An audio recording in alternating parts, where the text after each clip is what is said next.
Good morning, it's Sal, Stretford Post. How you all doing? I hope you're doing well, and welcome to another episode of Breaking Dawn. Hope everyone's had a fantastic weekend so far. It's the big day. It's final day today. England will be playing Spain in the European Championship final, of course. Thank you for waiting, Tony. I'm here. It's early in the morning. I've got my coffee. I'm ready to go. Let's do this. Hope you're well. Hope family are good. Hope everyone is doing absolutely cushy. Now, the weekend has gone without obviously football, but there's still news in regards to Man United because there's always news when Man United are concerned. Manchester United have been in the news again, of course. The quotes from Omar Barada, of course, and there is a couple of transfer murmurs going on as well. Again, new names coming into the fray again. It seems like we've got a new name every day, which I'm bringing to you every single day. And this new name, he goes by the name, let me pronounce it, Viktor Zikankov. Viktor Zikankov is a Ukrainian international who plays for Girona. Of course, Girona had a highly successful season last season in La Liga, drifted off a little bit at the end, but at the beginning of the season, they were absolutely on fire and unbeatable, some may say. Viktor Sikankov has 55 caps for Ukraine and 13 goals. So he is a prolific. He's got from the midfield position, attacking midfielder. He does score goals. He's played 49 appearances for Girona, 11 goals, and 156 appearances for Dynamo Kiev, 76 goals. So from this position, he's quite good from a midfield perspective. He plays as an attacking midfielder and a winger, and would be a shrewd signing from Erik ten Hag. Erik ten Hag is known to be a fan of Viktor Senkankov and wants United to make a move. It's a name that I won't lie.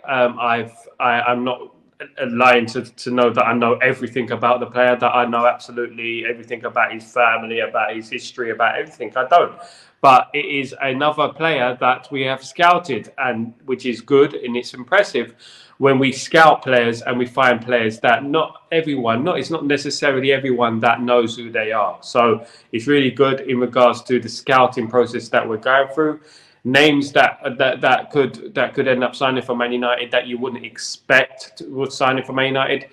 And if they're quality, that's all that matters, doesn't it? That we only want the quality, and that's it. You know, if they assist, if they score goals, if they can create goals, that's what we want. It seems like this player is incredibly prolific for his position and very consistent for his position.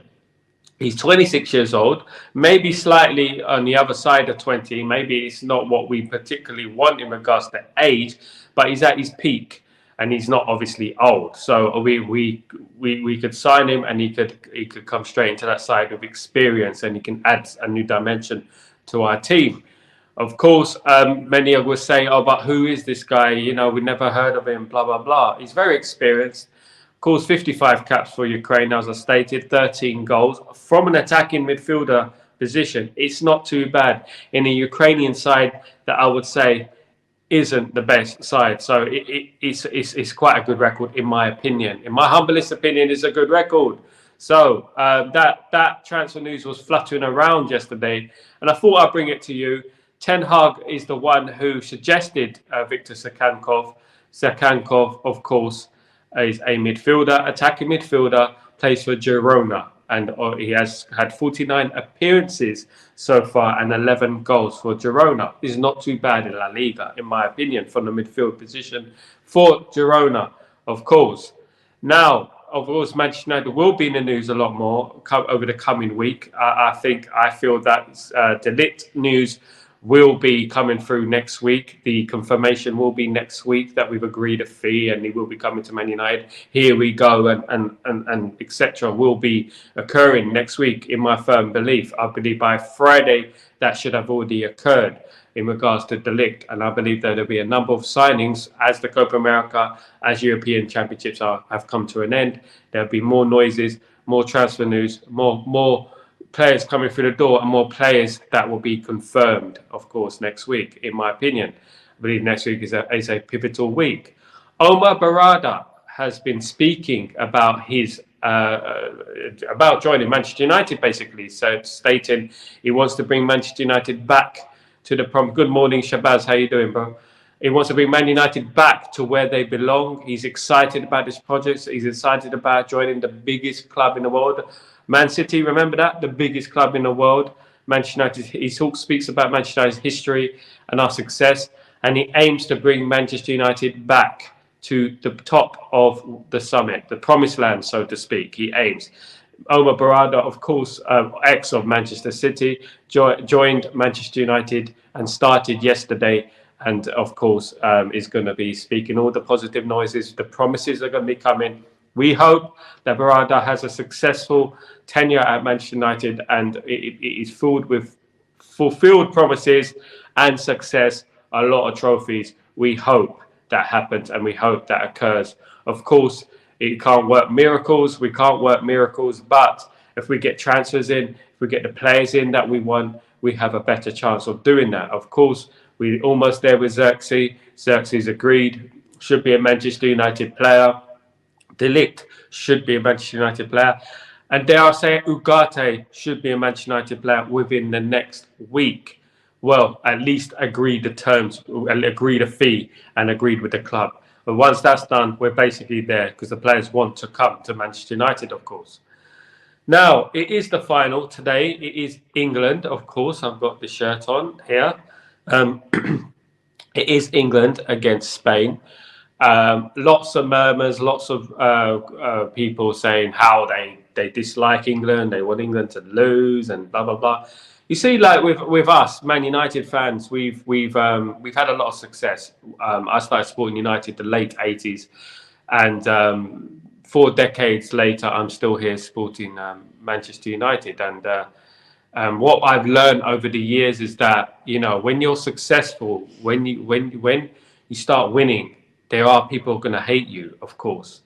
Politically, I'm not too interested about what England do, what they don't do. I was born in England. I was born in England from an immigrant father and an English mother, right? So I can say it from different perspectives and from different areas about what you think about England, what they do politically, because no country politically is perfect, including Spain. And we don't want to bring out the worms in the closet about Spain, do we? So let's talk about football. In regards to football, a lot of people want England to lose. I don't. I want them to win. I feel like they deserve it. I think England have been the better side over a period of 5 years to 10 years. Spain haven't got close to England in regards to international football for 10 years. It's just now that they start to play this tiki-taka type football that everyone starts saying, oh my God, look at Spain, blah, they're so great and everything, blah, blah, blah. But England have done better than them at recent tournaments. So you cannot say that Spain deserve to win. Those who deserve to win, they deserve to win it on the pitch. Just like when Manchester United defeated Manchester City, Man United defeated them on the pitch and they out-tacticked them. What happens on the day and made the best team win, and we hope for no dodgy decisions, etc. We hope the best team win. Now, rumours are that Gareth Southgate is going with the same team that started against Holland. In my opinion, another mistake from Gareth Southgate, because when you have to keep changing the side to improve the side, it doesn't bode well, does it? Trippier playing out of position on the left. It should be Luke Shaw. Palmer should be coming into that team. Kane should be dropped. We know, but it seems like Southgate is just so scared to make a change and so frightened to do anything different. He would rather play a player out of position like Trippier than Luke Shaw, who is obviously a fantastic left back on his day. Of course, Maine scores. Yeah, I only want them to win if Maine scores the winner. Yeah. Well, I want England to win regardless. I believe it will be great for England, even if Mainu doesn't score. think it'd be great for his confidence. I think it would breed a winning mentality into his game. Of course, we're coming back to the Man United having won the Euros. Can you imagine the feeling? Young as well. Imagine the experience he will gain from that. Even if he doesn't score, he's been one of the players of the tournament as well. It goes to show you, doesn't it, that he's only had half a season at Man United and has become England's best player. Yeah, exactly. He should become England's best player already in half a season. the credit has to be given. I think he should be the golden boy next season. I think he should be the young player of the year. Whatnot. I don't think it should be Lamine Yamal. I think he's done well. He's won trophy, and he's led Man United. He's held Man United up, and he's holding England up as well. So he deserves that. Good morning, Kevin. How you doing? I'm glad to be part of this community. You are trying to build. You've got on yourself this stuff. So thank you, Kevin. Thank you so much, bro. Really appreciate that. Later down the line, I will be doing like video calls, and phone-ins as well. Glad to have you on board. Thank you so much for subscribing. Please spread it to your mates, spread it to your friends and family. That'd be fantastic. I'm aiming to build this community. It's a great community. We're building a good family, that's what I call it. So thank you so much. Yeah, so Kobe Mainoo, I believe, should be the golden boy next season of football. I think he should win that award. I think he's been one of the young players of the year in regards to world football. I think he's been an absolute revelation. And I think he deserves the European Championships. And I do think Bellingham does as well. I think Bellingham has absolutely been on fire last season. How many goals did he score? 23 come on. For Real Madrid, winning the Champions League and the La Liga. He's unbelievable. Scoring screamers against Barcelona. Do you know what I mean? Scored one against 40 yards against Barcelona.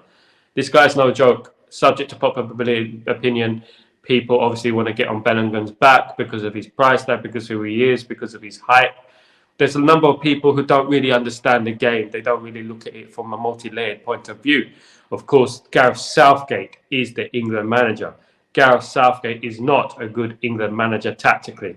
Gareth Southgate is a reactionary manager. He acts when things go wrong, and they tend to go wrong with Gareth Southgate. They do tend to go wrong, and Gareth Southgate tends to make substitutions and play the players that we said to play in the first place. So but this time we're playing Spain. So if it does go wrong, it's going to be a less chance of England getting back into this game. Personally, I think England will win. I have to be confident. I think they'll win 2-1 personally. But if England do play like they played in the past games, England could be 2-0 down and they won't be able to come back into the game. Yes, you can come back into the game against teams like Slovakia. You can come back into the game against teams like Switzerland, respectively. But when it gets to teams like Spain, Germany as well, teams like France, these are when you get into the high end of the tournament. And this is when you start getting teams that have been unbeaten for a long time, and that's when, you become unstuck if you make mistakes tactically. My heart of hearts says England will win 2-1. Do I think, if I put my head on and I think logically, I think Spain might nick it. But I hope England win, and I hope Kobe Mainoo and Luke Shaw bring home the trophy, because it only does good for United in regards to coming back with that winning mentality, that elite mentality, that you're a European Championship. It worked wonders for France, of course, and I hope it works wonders for England as well, winning a trophy. And for the Man United players' point of perspective, I don't think any players play for Man United who play for Spain, so I would rather England win. I'm English, of course, but I look at it from an outset as a Man United fan more. So I want England to win because Man United players play for England, and because I'm English, of course, but I want Man United players to come back with the trophy and to come back with that winning mentality and to be ready for the new season. Give them a good couple of weeks off, let them enjoy the holidays as European Championships. It's crazy to think of a kid carrying a club and a country. Exactly, Shabazz. He's unbelievable. He's a generational talent. He is an unbelievable player. One of the absolute best young players to come out of our academy, and we've had some great players come out of our academy. In a midfield perspective, a central midfield perspective, the best player to come out of our academy, in my opinion, along with Paul Scholes. An absolute gem. And Paul Scholes started as a striker, let's not forget. He's an absolute gem, Kobe Mainoo. Absolute generational talent, running that midfield. We've seen him pocket Rodri before. Can he pocket Rodri again against an international level? That would be absolutely fantastic. If he could do that, England have half a chance of winning. If they can nullify the wingers and nullify Rodri, England have a chance to winning. But it's doing that, saying it and doing it's another thing. But with Kobe Mainoo, you have a very, very good chance. And this is why Gareth Southgate has got to the final, because of players like Kobe Mainoo. If he stuck with Gallagher like it was his first choice initially, England wouldn't be in the final right now. And we all know they wouldn't be in the final right now, of course. England against Spain, I will be doing a watch along later on for the game. Hopefully I'll be doing a match reaction, depending how the game goes. Hopefully England win the game, and I'm buzzing. But, you know, if England lose the game, I don't know what I'll do, to be honest with you. Probably just call it quits. Shiraz, my only problem with English is the rest of them want to hate United. Mate, listen, I was raised in England, right? I was born in England, raised in England. I know how the feelings for Manchester United, and that feeling comes from a place of jealousy. And never take it to heart, because at the end of the day, we were successful for so long. We won for so many years. We kept winning and winning and winning. We'll have one break 1 year, but then we win and win and win again. You know, we won the league 3 times in a row twice, right? And the league, we just dominate the league. And let's be fair, we put the Premier League on the map. There wouldn't be no potential buyers for Manchester City and Chelsea if it wasn't for Manchester United bringing the league to where it is. I don't mind being hated. You know, I've been to football grounds around the country. I went to an England game, right? I'll give you an example, right? I went to an England game in the year 1998. England played Saudi Arabia at Wembley. It was a 0-0 draw. It was a 0-0 draw with Saudi Arabia just before the World Cup. At Wembley, the crowd was singing "Stand Up If You Hate Man U" in an England game. Can you believe that? It's an England game, preparing for the World Cup, and all they can do is think about Man United. On the train, on the way to Wembley, I was wearing my Man United top. I had to zip my Man United top up because there was a cult of Man United haters. It's the way it is. It's the way it is. I used to go around with my Man United top. I didn't care. I wear it everywhere, you know, but it's just the way it is, and you just have to accept it. When you're hated, it means you're doing something right. If you're not hated, it's because you're rubbish, basically, you know, and we're still hated to this day, you know, because the people fear us. It all comes from a place of fear, and that's where it comes from. They fear us, and I don't blame them for hating us. We've had so much success.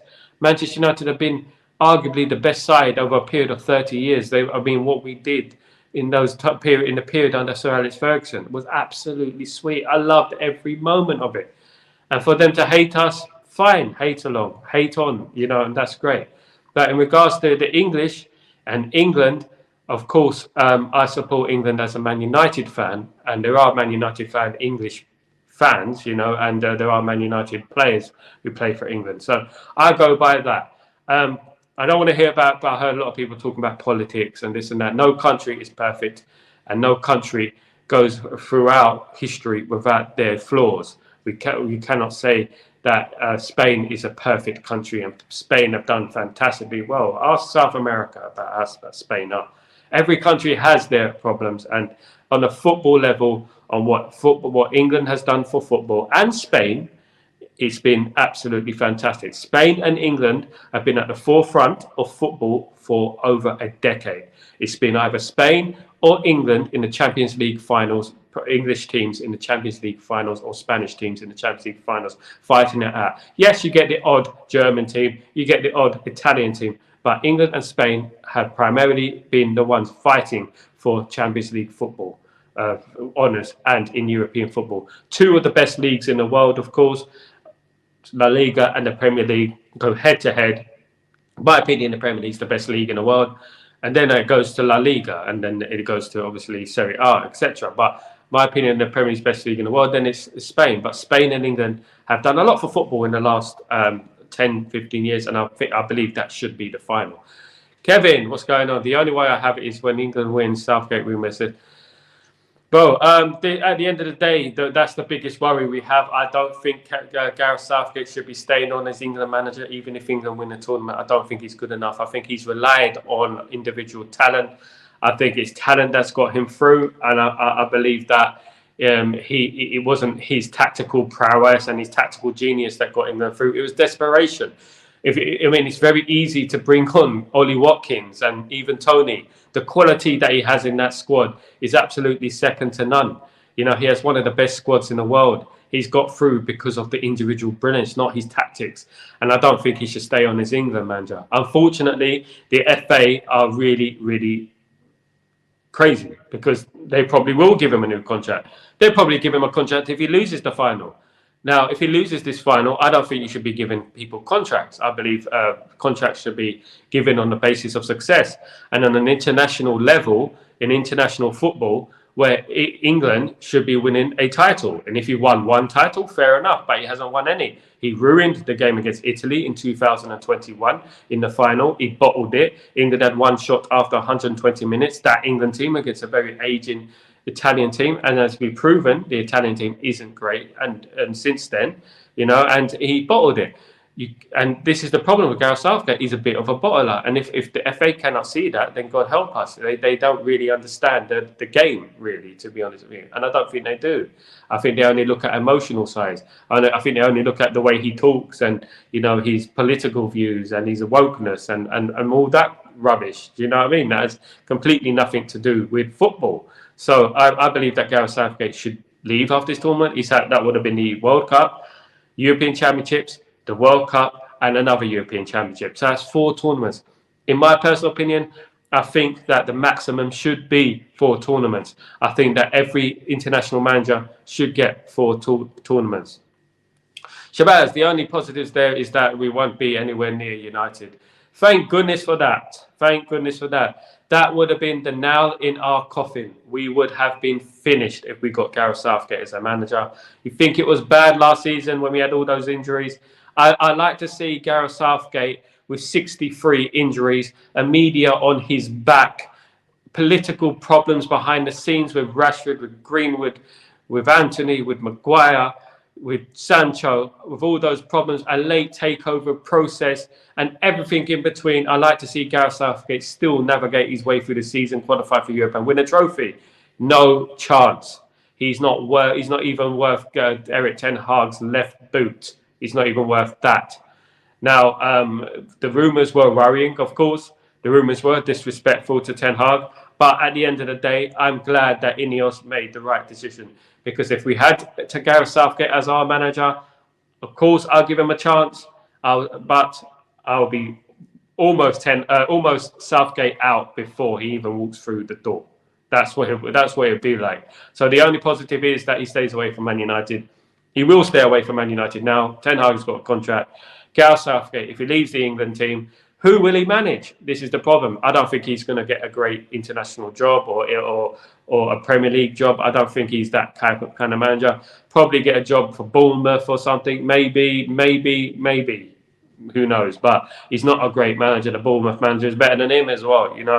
It's very easy to manage a team full of superstars.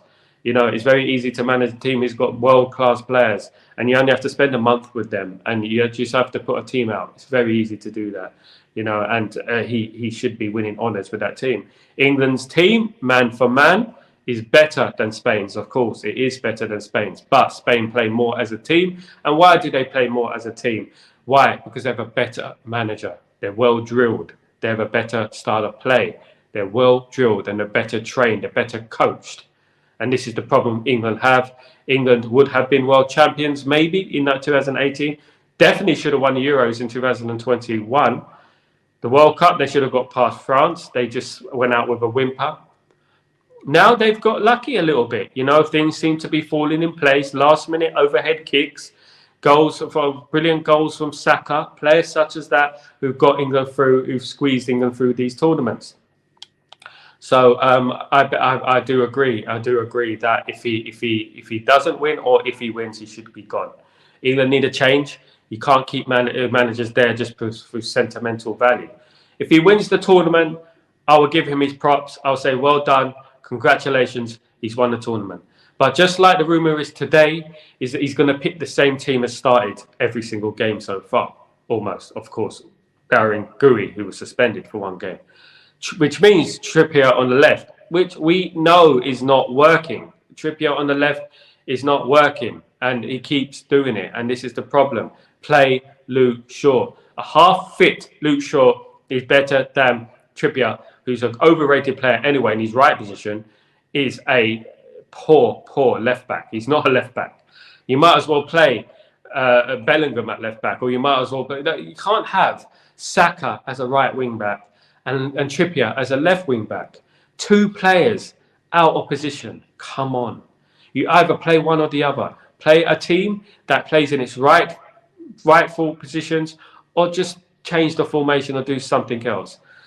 If these rumours of them even considering him at United, whoever suggested should be looked into, definitely. Yeah, exactly.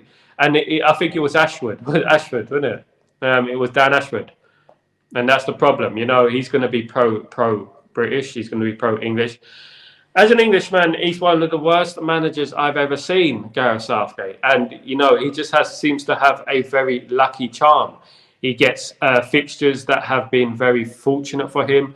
But whenever he plays a team that are good, that are very good, an elite team like France, for example, he seems to lose. So obviously that means that he's not very good tactically, because against those teams, you have to be tactically astute. Yes, you can navigate your way through the Switzerlands of this world. You can navigate your way just past the Slovakias of this world. You can navigate your way even past Dutch team that hasn't been great this tournament, who lost to Austria, of course. You can even get through teams like that, But when it comes to the teams like who are playing well, the best in Europe, the best football in Europe, like Spain, you're going to have to be tactically astute. I hope that it falls England's way. I think England have got the luck on their side this time. I think England seem to have a character about them. Even when they go 1-0 down, they're not defeated. I think that's a good thing about that. But obviously, I don't think Southgate should stay on. I hope it was just a journalist thinking 1-1. I hope so as well. But, as they say about journalists, there's no smoke without fire. And there's always an element of truth, this Southgate thing. Southgate's always had the media on his side. You see, I hope that Ten Hag really gives these journalists something to talk about next season. I really hope they eat their words next season. And I hope that Ten Hag proves them all wrong, which he has already. He's won an FA Cup. He won us an FA Cup last season. And he's building something. He's bringing through youth. He's brought through two players, right? Two players who've become their country's saviour. Garnacho is the new Messi for Argentina. Believe that. Mainu is the new star for England. Ten Hag was the reason behind that. Ten Hag was the man behind that. Nobody else. It was Ten Hag. He's the man who brought these players through. He is the man who brought these players through. And he should get his props. They should tell Ten Hag, you brought through Mainu, you brought through Garnacho. Are you proud of these players? This is what the first question should be in the press conference. His first press conference, he comes in. The press should say, Ten Hag, you were the one who brought through Kobe Mainu. You were the one who brought through Garnacho. Are you proud of bringing through these players? And are you proud of their success at these tournaments? That should be the first question. Not, are you worried about certain things? Are you worried about... They're going to bring a negative, obviously. They're putting a negative. They brought a negative to Ten Hag when he won the FA Cup. They tried to turn it into a negative. The guy deserves a statue, what happened last season. And there were certain few Ten Hag out brigade in the United fan base who were made to look like idiots. Let's face it right here. Who were made to look like idiots who wanted Ten Hag out and celebrated before he was even sacked, putting up pictures on their Twitter, tears in my eyes, my pictures of Michael Jordan, blah, blah, blah. Whilst we stayed calm, we stayed collective, we stayed really,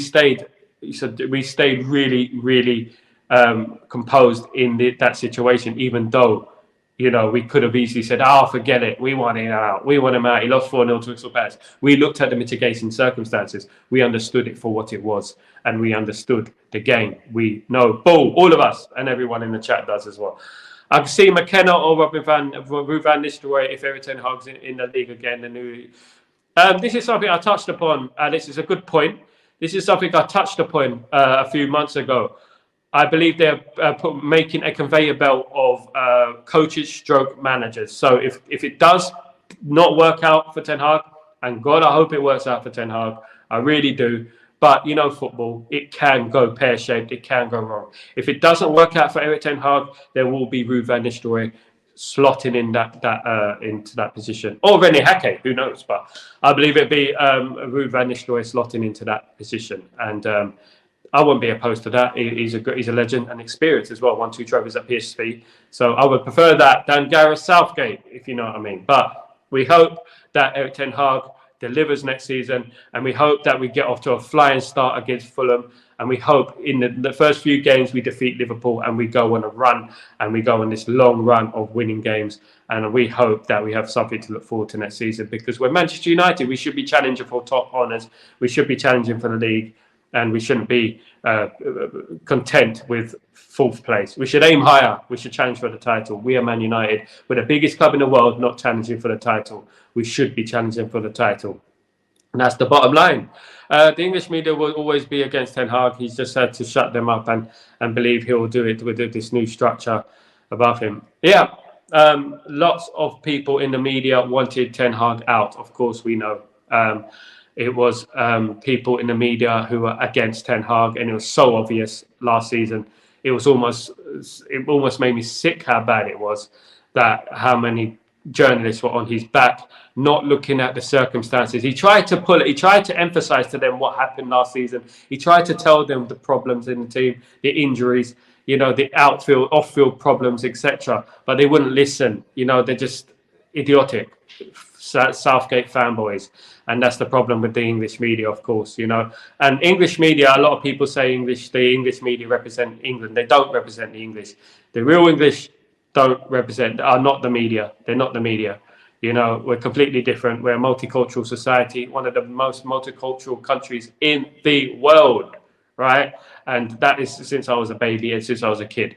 So the media give England a bad name. That's what I'm saying. And obviously what they say about Ten Hag was disgusting last season. The way they went on his back was disgusting last season. But that's what they do in every field of life, in everything they do it with, in politics, in everything they do it. If they don't like you, they attack you, and that's what they do, even if they're wrong, even if it's disgusting. I remember back in the old days when Graham Taylor was England manager, they made a picture of Graham Taylor as a turnip, and they put it on the front page of the newspaper.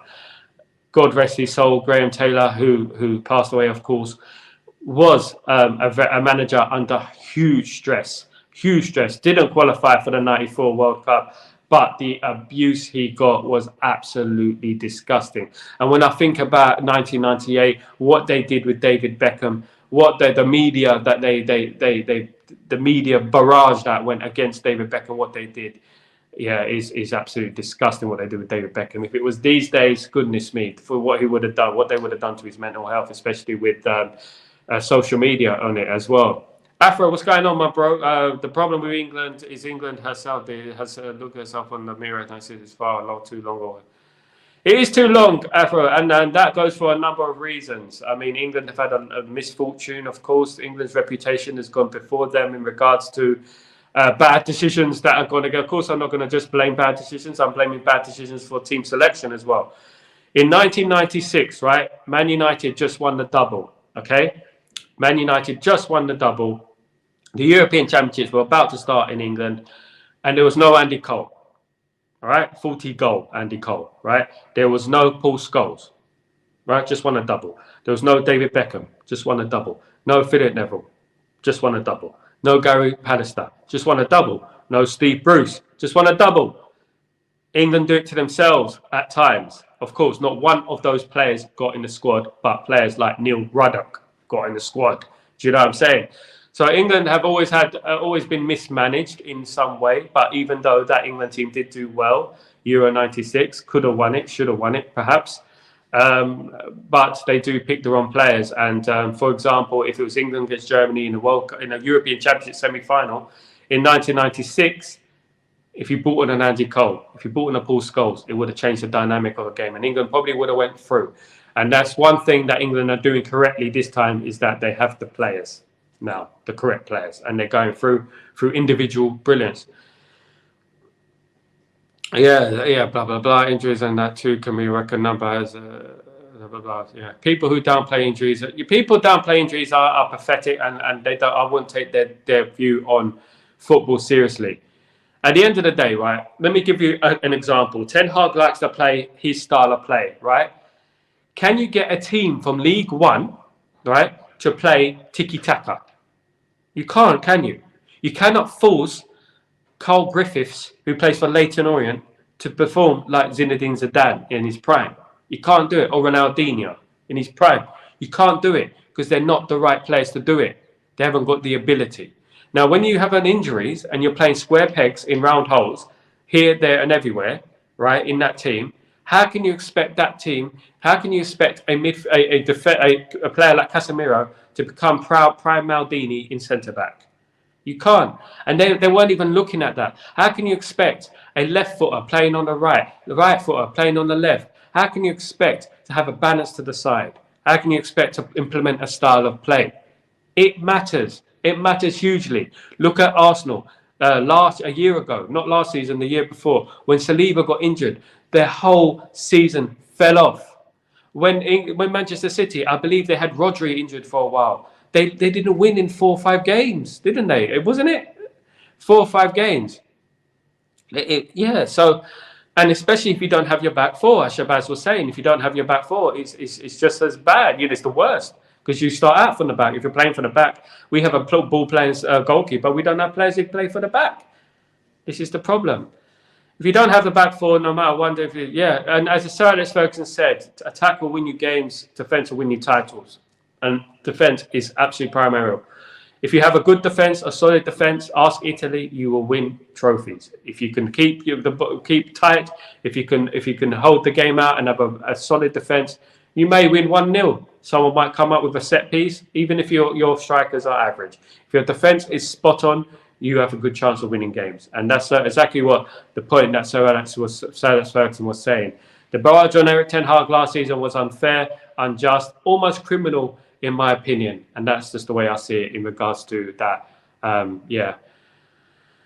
Kevin, I personally think that Bellingham and Foden are not working. The left side of the pitch isn't utilised well. What do you think of Gordon? Yeah, I mean, you're completely right, Kevin. It's not working. And sometimes you have to sacrifice a quality player to make sure that the system works.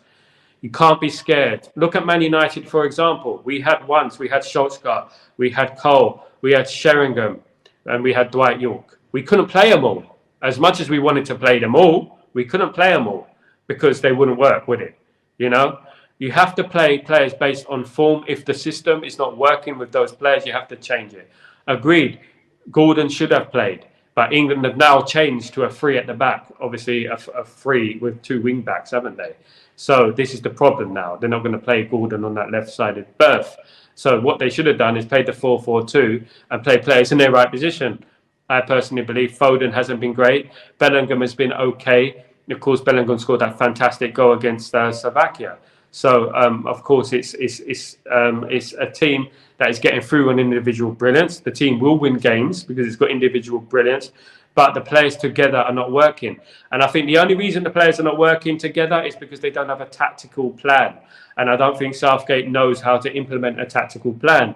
If Pep Guardiola or Jurgen Klopp was managing England, you will see a tactical plan, and probably Foden and Bellingham will be able to play because they'll understand the tactics and they understand what to do. They understand where to go. They understand what runs to make, the triangles, etc. They would understand that. But he just puts the players on the pitch like a championship manager and says, right, that's it. You go here, we're unstoppable. It doesn't work like that. For example, Spain don't have the luxury of a Foden, of a Bellingham, players like that. Yes, they have Rodri, a world-class player, but they don't have like a Mania and players that come off the bench as well like we do. They don't have like Ollie Watkins, even Tony, for example.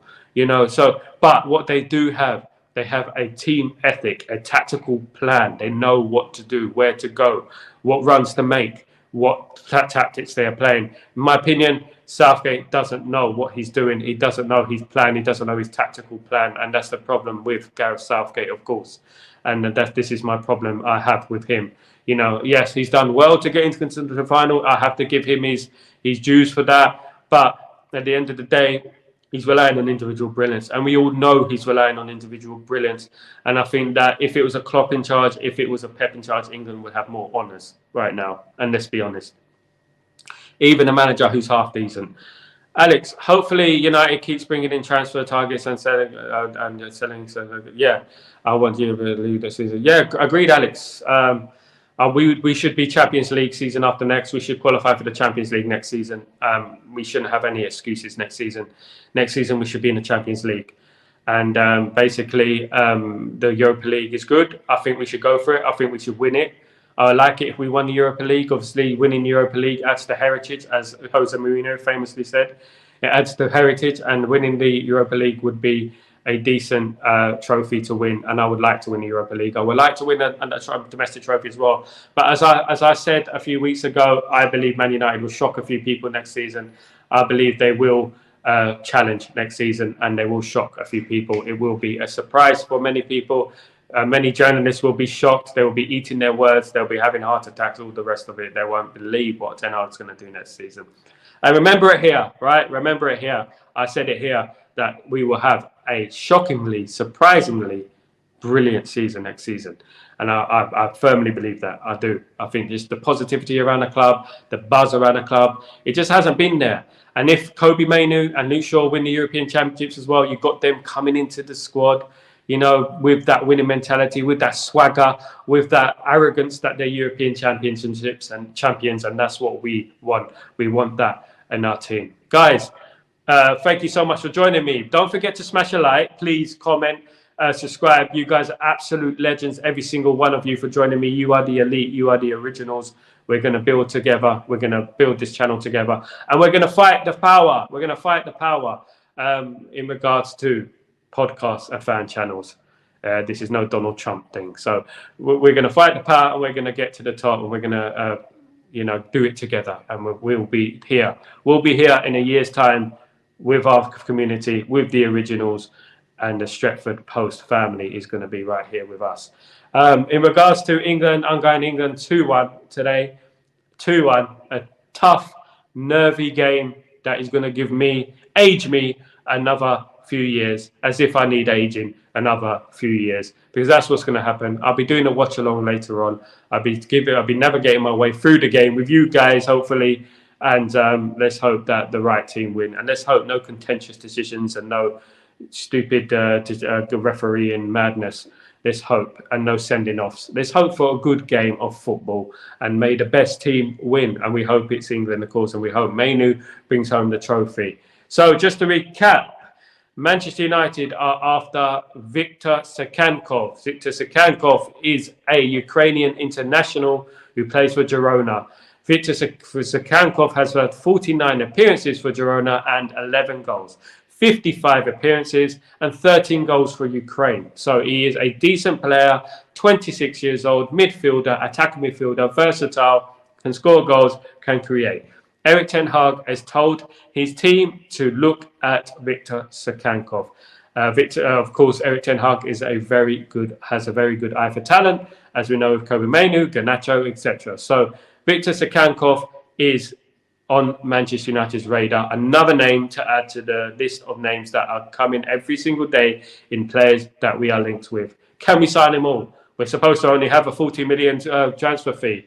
We're supposed to only have a transfer budget, should I say? We're only supposed to have that, ain't we? So I don't know where that's going. 40 million, we're after every single player on earth, and we apparently got a 40 million budget. In regards to Sancho, of course, could still leave Manchester United. Is a Manchester United player for now. But obviously, finding a suitor, finding a buyer is proving very difficult. Of course, teams don't want to pay money anymore. Teams seem to be on this FFP thing. Teams just want a loan. We're not on the loan thing anymore. You either buy it or leave. That's it. Simple as that. Buy it or go away. Of course, And in regards to a quick one, Willy Kumbuala looks like he's going to Villarreal. Willy Kumbuala, who of course played for Manchester United last season, was a very, very admirable player for us last season. Played well when called upon, pumping his chest with the crowd. I loved his passion. I loved his personality. Very disappointed that he's going to be leaving before other defenders in that squad. Young player, letting him go for just a measly 10 million. Who goes for 10 million? 10 million, a young player like that. Unbelievable. I know he has a year left on his contract, but Mason Mount went for 50. He had a year left on his contract, didn't he? He went for 50 million. 50. And he had a year left on his contract.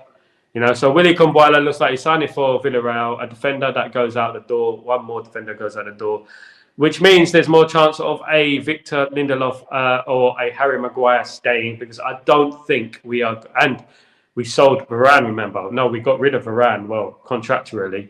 I don't think we're going to get rid of Victor Lindelof and Maguire as well, because that gives us a little bit of time to get 3 defenders in, which is going to be nigh impossible at the moment, because we've got loads of players to leave as well. Of course, there are people who think they're in the know in regards to this sort of thing, but they're saying we're going to get rid of Lindelof. They're saying we're going to get rid of Maguire. It may happen, but you have to think of it realistically. If we've already got rid of Varane, if we've already got rid of Kumbuwala, are we going to get rid of Lindelof and Maguire as well? 2 players in the same position as well. And then we have to bring in how many we got rid of. That would be Varane, that would be Lindelof, that would be Maguire out, right? And then we got Evans, who's 37 almost. So that would be 3 players out. We would have to bring minimum 3 players in that defensive line. Is it possible? De Ligt will be one. Hopefully Euro would be the other. That would be good. We need a left-sided defensive player. We also need a left back. There's a lot of work to do. I don't think everyone is going to go next season. I think it's going to take a few transfer windows. Guys, thank you so much for joining me this morning. You guys are legends, as I said. Please don't forget to like this video and subscribe. Clip the video as well. If you like anything, clip it, post it on your social media accounts.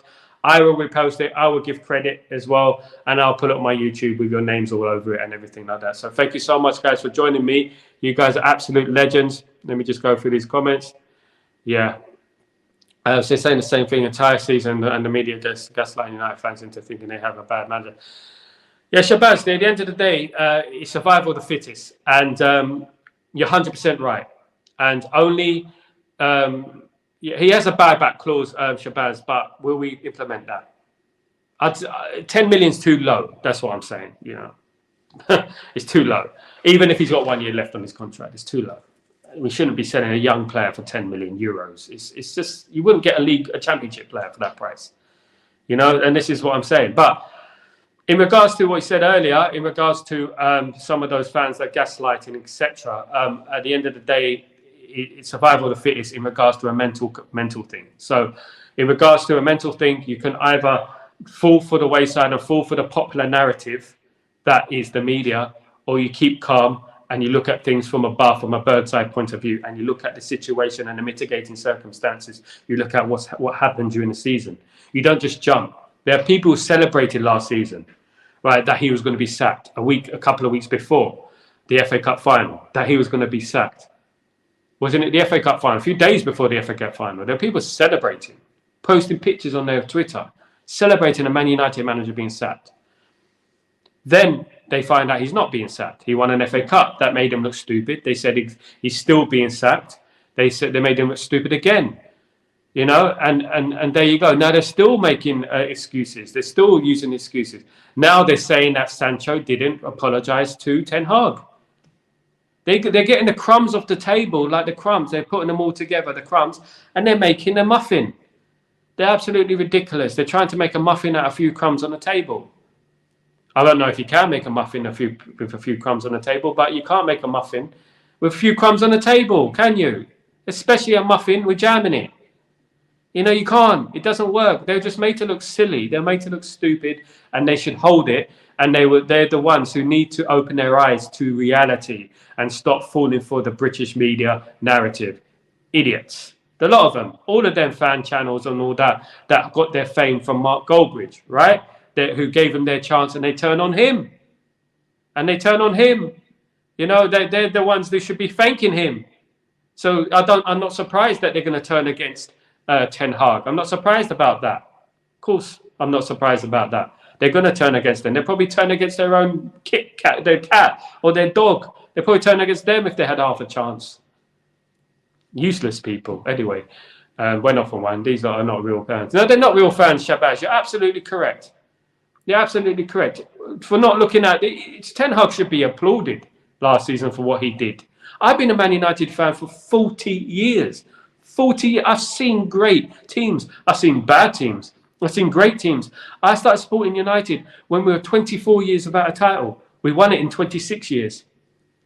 Right? I started supporting them then. And I can see parallels. I can see similarities with Sir Alex. I can see what's going on now. I see it. But these guys don't have the experience. They don't understand what it takes to be successful. Not every team is the same. Not every team has the same structure. Not every team has the problems that we have. Now we have a structure that's being built. Now's the time to judge him. Now's the time to say, well, you know, this. I believe he'll do well next season. I believe he will challenge next season. And I believe he'll win things next season. And I believe he deserves. After that, they were saying, oh, it's only a contract extension they gave him. It's only a contract extension. If he does well, he's getting a 4-year contract, guys. Believe that. So that's it. So that opens the door. We only wanted 1 year more. We only wanted 1 year more of Ten Hag, so he could prove himself. He's got 2 years. He'll prove himself. Don't worry. They will say that at the end. I was always behind the man. Yeah, yappa. Exactly, Shabazz. Yappa. They're gonna when Ten Hag is successful. I've got receipts of all these people. I've got more receipts than a grandma's purse on these people, right? My dad used to collect receipts for everything, even if they were 5-year-old receipts. My dad used to bring back fridges after 5 years to Dixon saying that it wasn't, that the fridge doesn't work or the washing machine doesn't work. These guys have given me hundreds of receipts, and I've got every single receipt, and I will bring them out of my repertoire of receipts when the time is right, and they will be swallowing their pride immensely. I was called pathetic by these guys. I DM'd these guys, asking them, why are you aiming it at me? I didn't compose that tweet. I didn't compose that letter that was written to Ineos. I merely retweeted it or copied and pasted it. It weren't me, bruv. It weren't me. It wasn't me. I didn't do it. They're cowards. They're cowards. I mean, how can you trust someone who can't even trust their own self? They can't trust themselves not to go in the fridge and eat a burger or eat a packet of crisps up on the cupboard. They can't trust themselves to lower their cholesterol. How can you trust someone who has an opinion on an elite manager in sport, in football? Can't trust it, can you? Really? Guys who've never been on a treadmill. Can't trust it. No offense. Not fat shaming, but just to say, you know, be better. Be better on your opinion. Exactly. You know, well said, Shabazz. Guys, I went off on one, but just to say that I will be back tonight for the watch along for England against Spain, European Championship final, massive game. There's going to be a red card. I've got a feeling, a red card somewhere in the game. But anyway, please don't forget to smash a like and subscribe to the channel. I'm here every morning for Breaking Dawn, and I will be live whenever any story breaks. Thank you so much, guys, for joining me. You guys are the elitists, and you guys are the ones that are here from the start, and I will never forget. Thank you so much. Guys, have a fantastic day. I shall see you very soon. Today, hopefully. All the best. Cheers.